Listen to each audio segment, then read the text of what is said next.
Ecclésiaste, chapitre 10. Les mouches mortes infectent et font fermenter l'huile du parfumeur. Un peu de folie l'emporte sur la sagesse et sur la gloire. Le cœur du sage est à sa droite, et le cœur de l'insensé à sa gauche. Quand l'insensé marche dans un chemin, le sens lui manque, et il dit de chacun: Voilà un fou! Si l'esprit de celui qui domine s'élève contre toi, ne quitte point ta place, car le calme prévient de grands péchés. Il est un mal que j'ai vu sous le soleil, comme une erreur provenant de celui qui gouverne.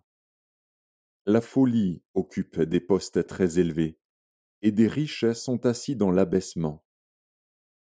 J'ai vu des esclaves sur des chevaux, et des princes marchant sur terre comme des esclaves.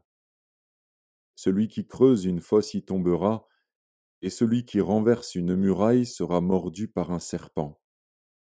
Celui qui remue des pierres en sera blessé, et celui qui fend du bois en éprouvera du danger.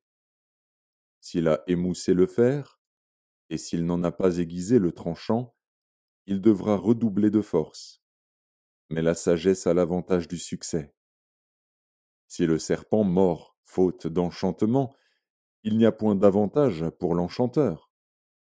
Les paroles de la bouche du sage sont pleines de grâce, mais les lèvres de l'insensé causent sa perte. Le commencement des paroles de sa bouche est folie, et la fin de son discours est une méchante folie. L'insensé multiplie les paroles, l'homme ne sait point ce qui arrivera, et qui lui dira ce qui sera après lui? Le travail de l'insensé le fatigue, parce qu'il ne sait pas aller à la ville. Malheur à toi, pays dont le roi est un enfant, et dont les princes mangent dès le matin.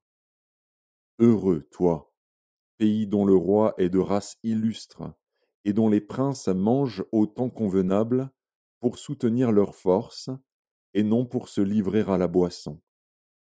Quand les mains sont paresseuses, la charpente s'affaisse, et quand les mains sont lâches, la maison a des gouttières.